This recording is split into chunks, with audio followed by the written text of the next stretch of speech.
What if the problem isn't you? What if you're in the wrong room? My suspicion? You're not broken and you don't need to be fixed. You have outgrown where you are. Let's get more space and freedom to redesign the life you deserve. Welcome to the Reinvention Room. I'm Allison Hare, coach for ambitious women making big changes, and we are rethinking everything we've been taught. Part pop culture, part real talk, and all smarter ways to live life on your own terms. Okay, I am so excited to welcome Erin Hatzikostas. I'm going to pronounce this right. Beautiful. Erin Hatzikostas. Erin H. Costas?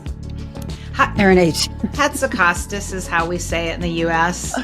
Hatzikostas is how you say it in the Mediterranean. And honestly, anything else is totally fine. Yes. Well, thank you for unbutchering the job that I did. Welcome to the Reinvention Room. I'm so glad that you're here. I love being in this room. I love the freaking name. Let's reinvent some stuff like now. Well, I think that lends itself because, I work with a lot of, or we have a lot of listeners to this podcast that are working corporate jobs. They have done everything that they were told to do.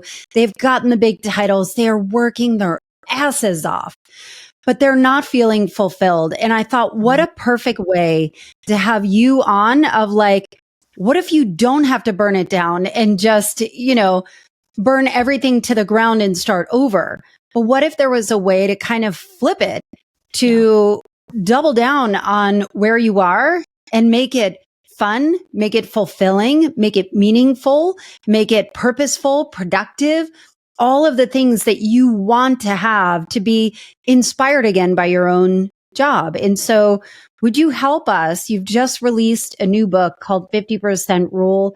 I'm obsessed with it. I'm obsessed with this idea. Congratulations. Thank you. What is the 50% rule?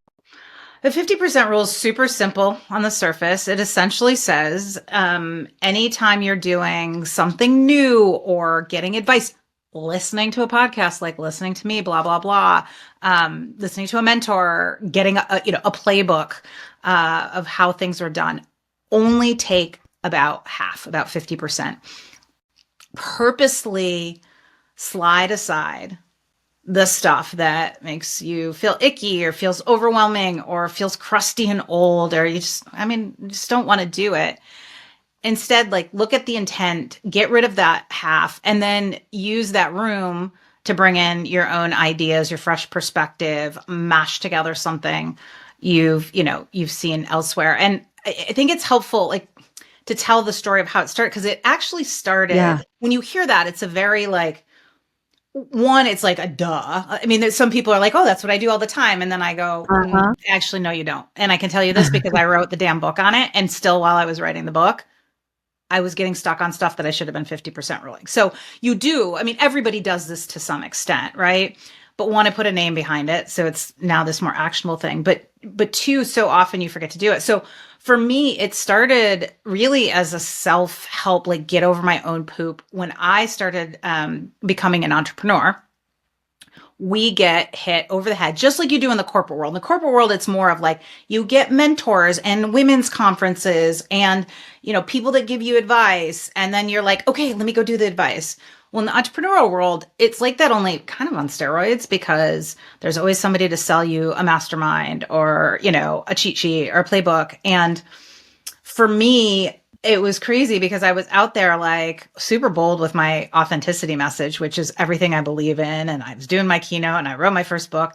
Meanwhile, I was sitting in rooms, and one in particular when this came about, feeling totally overwhelmed and not doing things with authenticity. I was taking the stuff 100% and then feeling paralyzed. So this rule first came about, I was sitting in a room in Nashville and we were learning about, sort of the steps to build a speaking business. And they rolled out the red carpet, of the 87-page, PowerPoint document, here you go. You don't have to make all those mistakes, right? Right.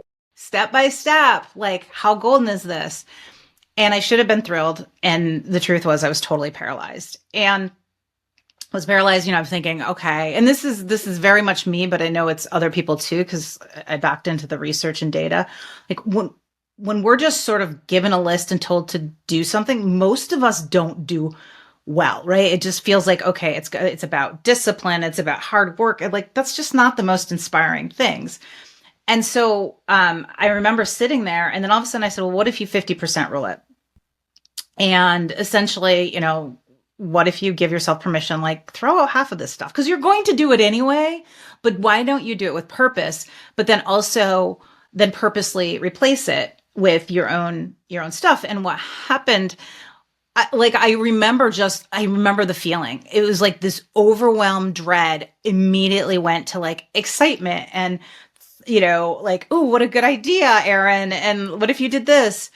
And it propelled me forward. So what I always tell people is great rule, but not enough to write a book about it. Like, so I went back and I would use it, but I would forget, you know, I'll never forget. I took like this course on courses, Amy Porterfield's course. And like 2 months in, I'm like following it 100%. I'm recording videos. And then I'm like, you dummy, like use the 50% rule. Right.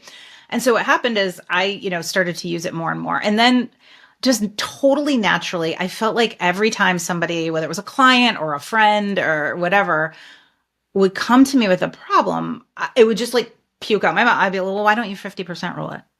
And they would be like, huh? And I was like, okay, let me explain what it is. And I would watch them be unlocked and get excited. Still not enough to write a book though. You know, it was just something I was using. And so this is years. This was 3 years ago, you know, 4 years ago. But then what happened a couple of years ago, you know, using it time and time again, I started to see it out in the wild, and I started to see it everywhere. And what I mean by that is, for example, I went finally 2 summers ago and saw Hamilton, the Broadway musical. And as I'm sitting there, I'm like, no shit. He 50% ruled Broadway. Like that's what he did, right? He took half of what's normal and half what's new. And what's so interesting about that story is that was not the first play, by the way, that Lin-Manuel Miranda added hip hop to. His first Broadway play, In the Heights, he did, but it was more expected. It was a modern day Latinx type community where you would expect hip hop. And so from that, I started to learn some of these mini lessons, like how important juxtapositions are when you mash together sort of 50% of each. But I started to see it with him. I saw it with Weird Al Yankovic. I was like, oh, wait a minute. He's the crappiest singer, but he's a megastar. Why? Yeah. He 50% ruled music. I saw it with the Savannah Bananas and Ted Lasso and all these examples. And what I realized is this rule isn't just a like get over your poop kind of thing.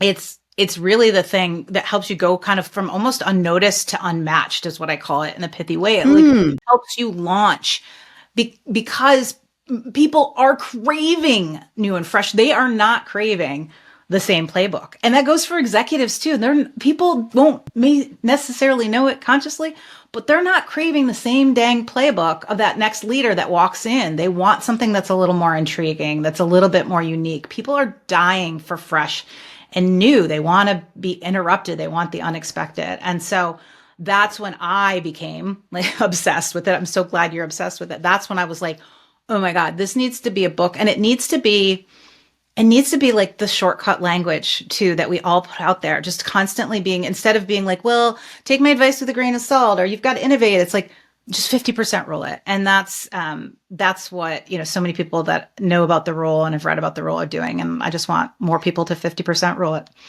I love this. And I think that your nature, you are somebody that comes across as very unexpected, that you, almost kind of buck status quo by nature.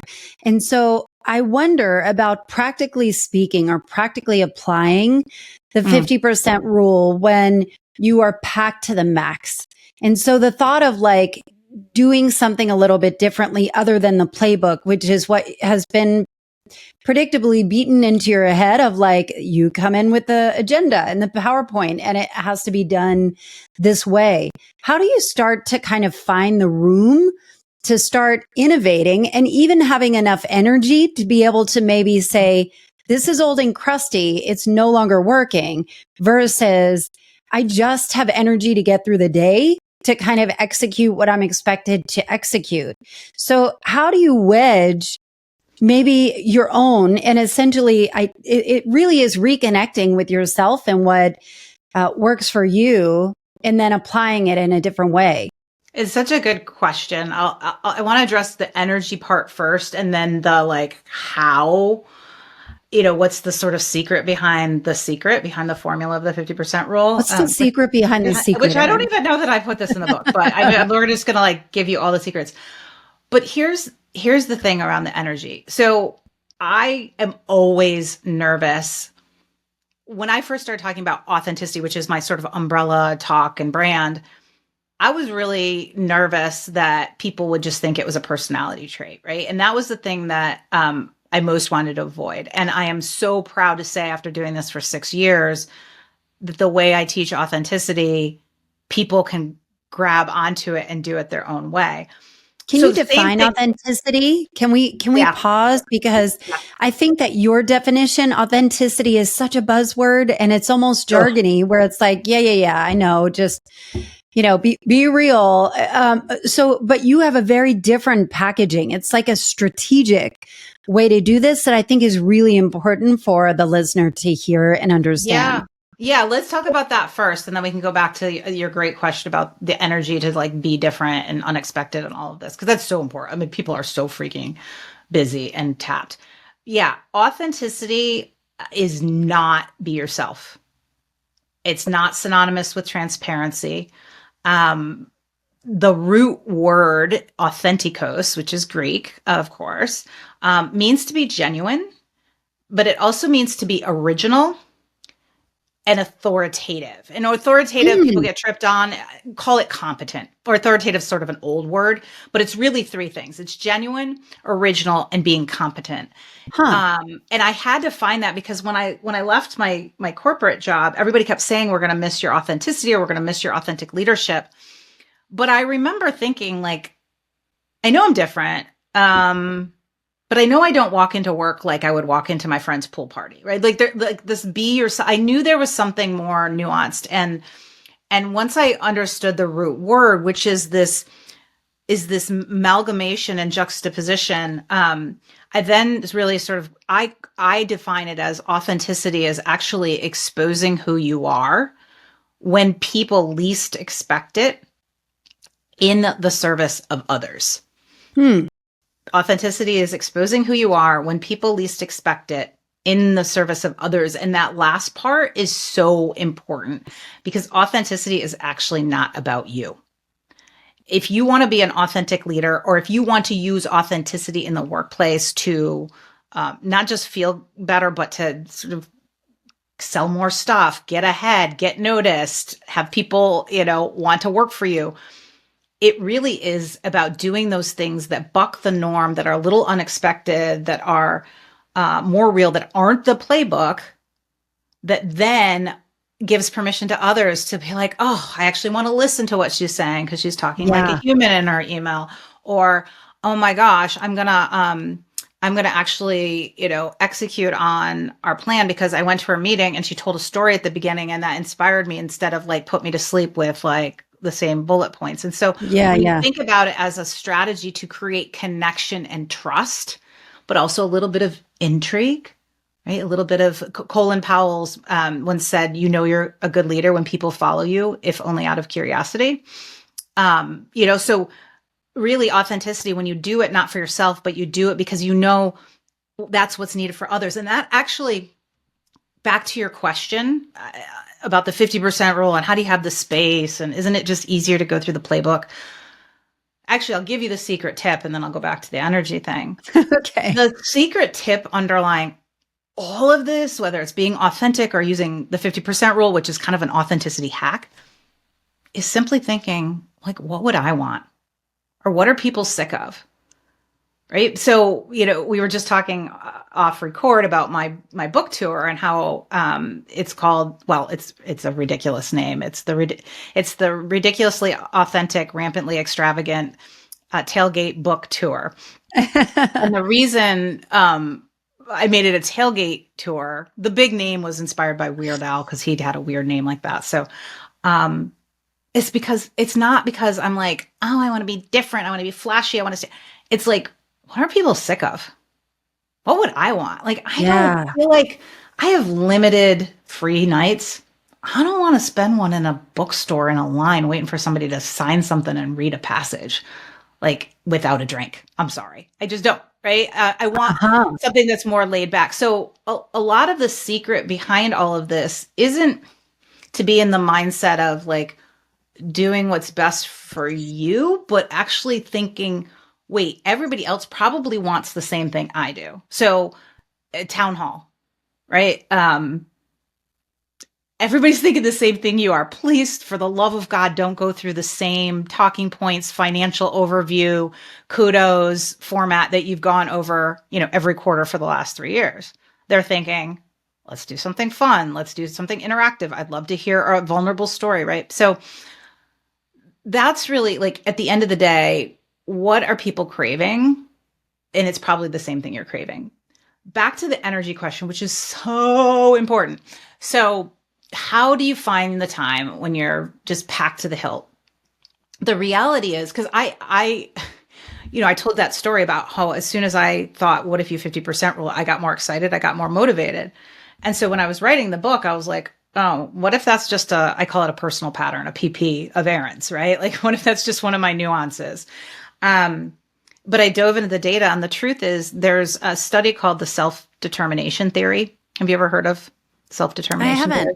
No. It'll change your world. Well, so it's an entire theory, but there's this one experiment in particular that I write about in the book that stuck with me. And essentially what the self-determination theory, the end result is that people are way more motivated when they have autonomy, at least some form of autonomy in what they're doing, meaning they have a say.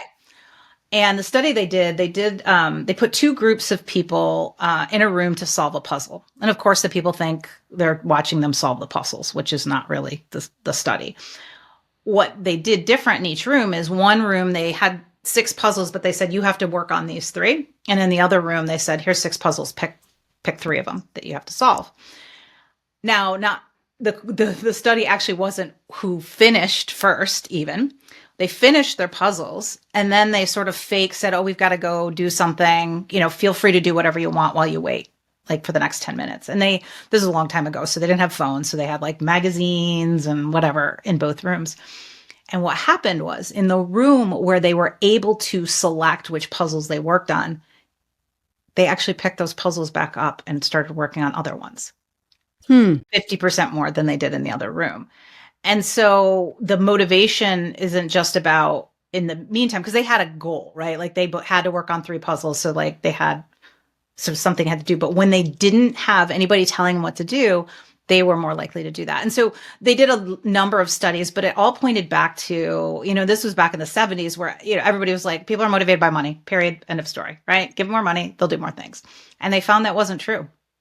That this sense of autonomy and say was such a big motivator. So I would say you don't have the energy not to 50% rule things because you're going to be so miserable. It's going to feel like task. I mean, that's like my book tour. I did not do a book tour with my first one. I totally blamed it on COVID because it was February of 2021. The truth is I just didn't want to do it.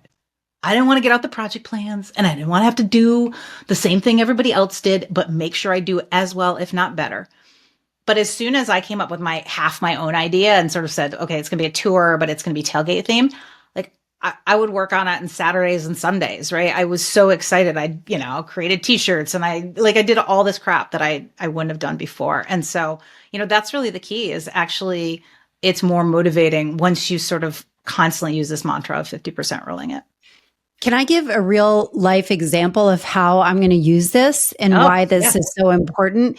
Because I think it's landing for me. So as you know that I'm rebranding this podcast. So by the time this comes out, it'll be Reinvention Room. And I hired a podcast coach. So I have like all of the pieces in place. And there was a podcast coach that I've been watching for a while. I hired him. It was just to make sure that I've got like all the pieces in place to really do this right. I've changed my podcast name a number of times, and I want to make sure that in 6 months, I'm like, well, it's time to change again, and I hired this guy. It was a disaster. It was a total waste of money. And it was very unfinished, and did what I asked him not to do, was to leave it in the messy middle, because that's what I hire people to help me through, is the messy middle. And so while I'm upset that it happened that way, I've actually taken the time for this coming weekend, where I'm going to lock myself in. I'm going to actually go out of town by myself, and I'm going to 50% rule it. And I'm going to kind of take the uninterrupted space that my husband, was kind enough to afford me, to unpack it and figure out, what does this need to look like? And that is how I'm applying it. So I'm hoping it'll be helpful. I love it. And the key is just like strip it back to like, what is the intent? Not what is the playbook, what is the intent? That's it. And how do I take some of the stuff he gave you, even if it's unfinished, and be like, that's good stuff towards the intent. Like, yes. I'm going to keep that. But keeping the intent in mind, and also keeping the listener in mind, who, by the way, likes things to be a little bit different sometimes and not the same formula, including for podcast. Yeah. Like, how do you add your own Allison flair, things that have worked before, or that you saw work well on Broadway or on YouTube or what have you, and have fun with it. So I'm so excited for you. It's going to be great. I think the point of that is that I'm excited to build this in my own way.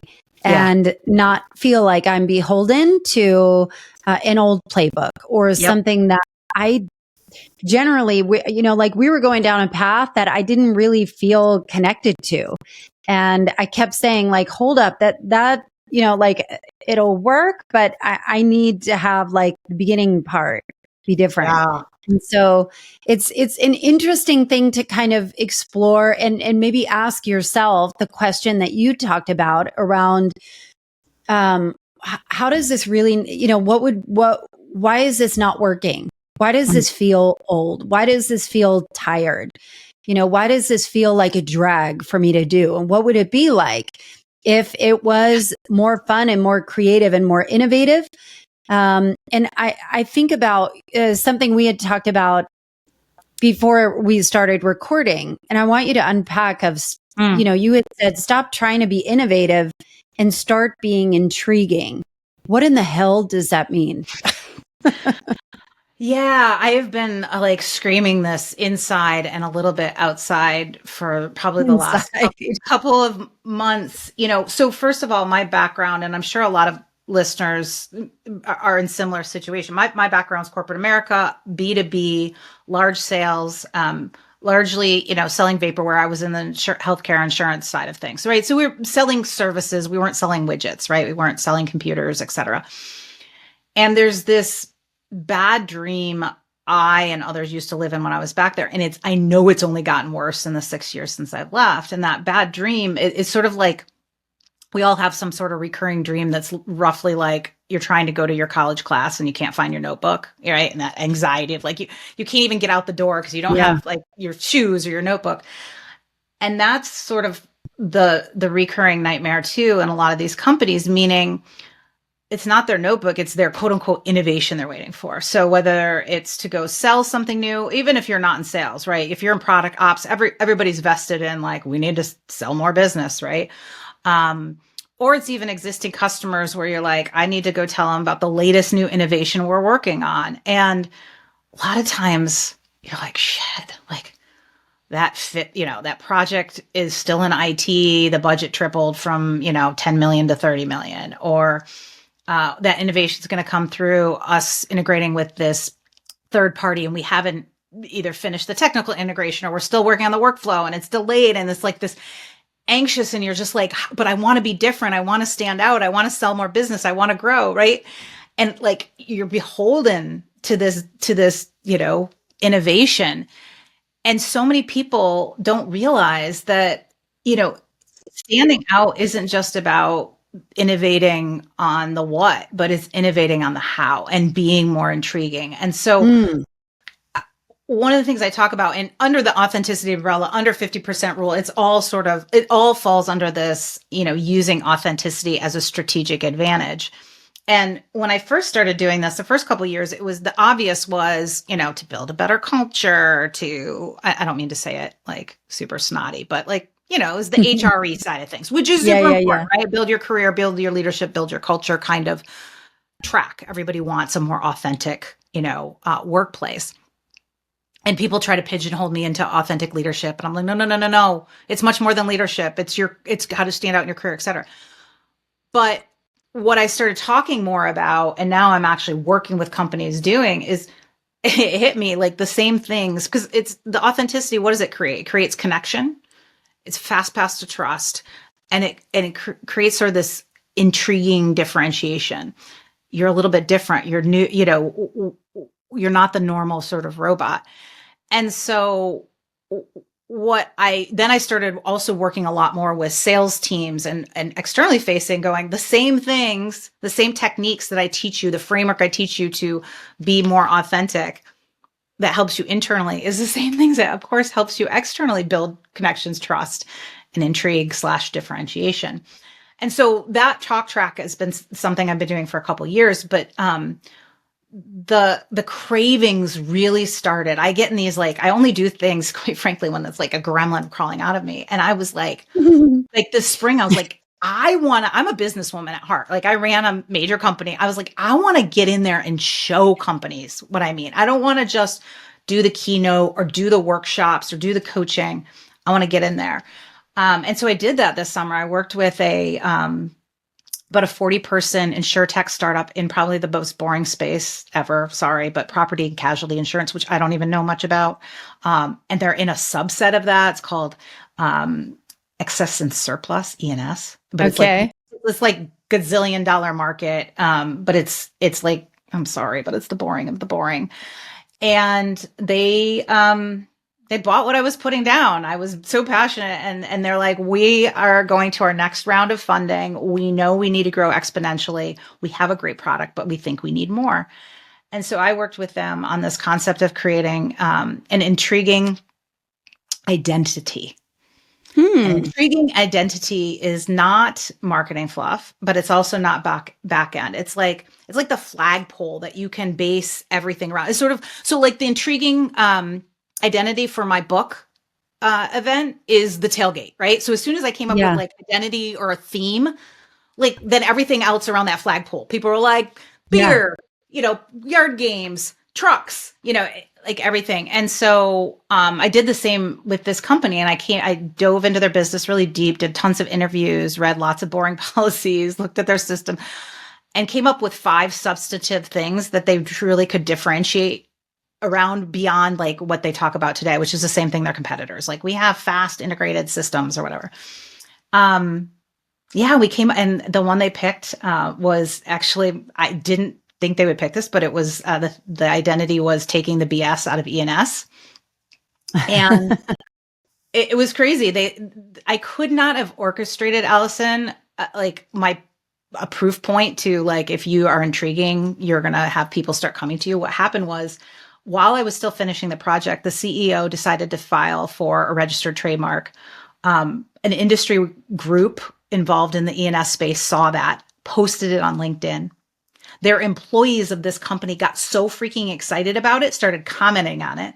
The gentleman I was working with asked them to pull back their comments, because he's like, we're not even finalized. We're not even ready to roll this out. But then internally went and talked to them, and they're like so super excited. And so the concept is, like, it doesn't have to be innovation in the old sense. It doesn't have to be fancy. It doesn't have to be expensive. Like, it just needs to be a little bit intriguing. It doesn't always have to be sassy. I mean, some of the things I proposed to them were like a theme of chess, theme of like, but it was, something that you can rally around, that you can do differently. Yeah. You can write your value proposition more authentically around. You can get people excited. You can start to think of offshoots. Like, we started to ideate, happy hours to gain new talent for them versus the normal HR processes. So Yeah, I mean, I just really think that so many of these bad dreams can be solved, or at least placated, if people understand that authenticity is actually a strategy, and if you can use that to become more intriguing and sort of this whole theme, like you can stand out without barely spending a dime. And I just want that for more companies because I know how bad that bad dream feels. Yeah. So what are you seeing as people start applying the 50% rule? And I'm thinking from, uh, we certainly we have business owners that listen to this podcast, but I'm thinking about the individual Yeah, of, are people quiet quitting? Are they opting out? Are they opting down? What does it look like to opt back in and be excited about it and get people yeah. rallied around it? What are you seeing out there that could maybe help people stir the pot? As I know you're a professional pot stirrer. Yeah. I mean, the truth is what I'm seeing first from, because I had a work group that supported the book launch for like 2 years. So I've had like real time case studies coming into me all the time. And some are in the book.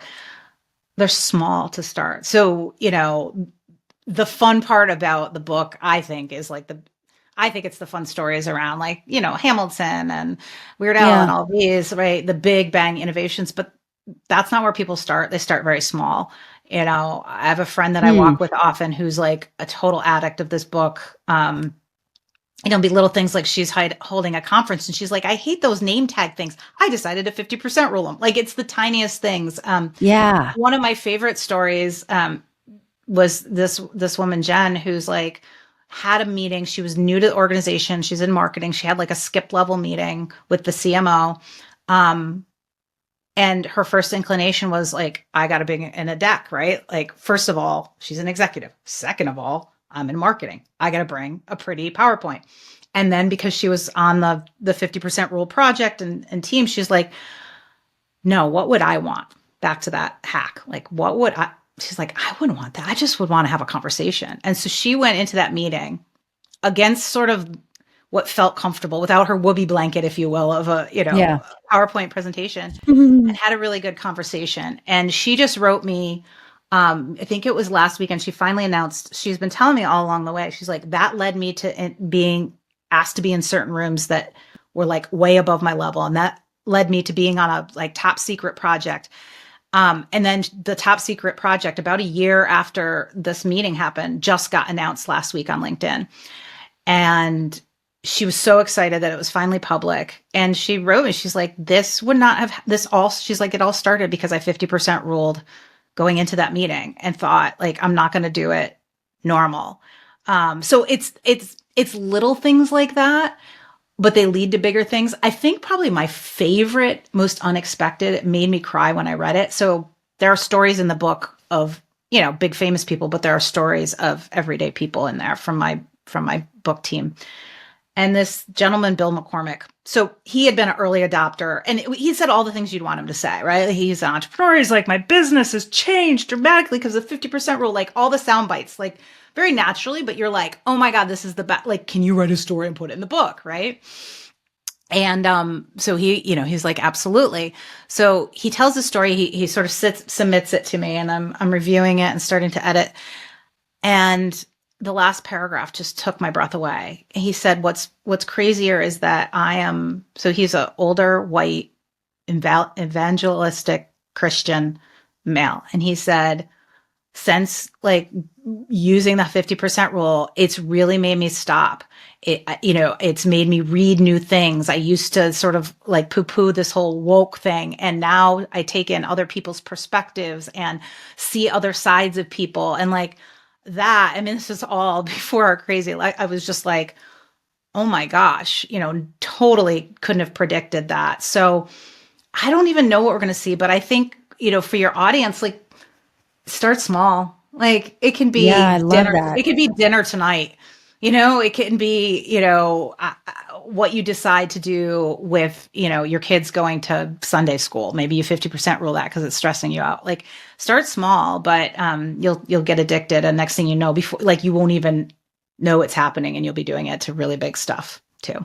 I love it. What do you know that you wish other people could know? Oh, I think I am so blessed to have been collecting data, quote unquote, for so long on how authenticity isn't for me, but how it helps me get noticed, get ahead, build relationships, because of my father. So I had a father that's super authentic. He was a teacher for many years. Then he was a real estate agent, and he still, like, he is a story machine. Ask my family. They're like, oh, okay, Papa's got another story. Like, oh, we've heard this one 3 times. But he would tell stories time and time again. First, when he was teaching, we'd sit around the dinner table, and they weren't like complaining. I mean, he went to a really like podunk school with a lot of less fortunate kids, and he could have come home and complained and told us and he didn't. He told us hilarious stories of the ways that he like 50% ruled or did more authentic teaching and switched it up. And so I was just lucky. I collected that data, and then I think when I went into my career, I didn't know this, is all subconscious, right? Like, I had a good foundation and then just kept collecting it more, and so that just fuels me to do it. And I think, look, I got to be the CEO of a big company, or big-ish company, and do things that were well beyond like what I was educated for or what I expected, or quite frankly, like what I sacrificed to get. Like, so many people think it's sacrifice. And the reason was that I was intriguing, that I created connections. I had this fast pass, this concept of authenticity. So that's obviously my life's work. I just, when I give a keynote and stuff, I'm always like this is just a start. And I really want for them to have that level of trust and confidence that I got to have, so that they don't have to just work hard and sacrifice everything. There's just a better, easier way to do it. And that's through authenticity and the 50% rule. I feel like you're shining such a bright light on possibilities that we may not have known were available to us. How do people reach you, find you, read your book, work with you? Yeah. Well, so the best way, if you want to find me as like a real-ish person, I'm on LinkedIn all the time. I'm like a loser because like that's my family. So if you could spell my name, you can find me. And then beauthentic.inc.com. It's just the letter B, Authentic Inc. You can, browse. I have lots of free resources. I have a free authenticity playbook. I have a quiz, some fun stuff. And then you can find both books there. My books are fun to read. I promise. They're not a slog. They're not 1, 2, 3, do this. Like that. Back to, what do I always do? What do I want? And what are people sick of? And when I wrote those books, there's nothing more important. I'm like, nobody needs another snoozy business book. So they're snarky, they're funny, they're metaphorical, they're ridiculous. But hopefully they're also impactful as well. So definitely You're check out. You're a storyteller, Erin. I love it. Thank you so much for your work, and thank you for being here. Thank you for having me, and congrats on the new podcast. Don't beat yourself up. You've reinvented yourself. That's why you've changed the podcast name. And you know what? Screw people. If you decide to change it 6 months from now again, who cares? You do you. You got this. I'll do me-ish. You-ish. I'll do me-ish. Exactly. Thank you, Erin. You're welcome.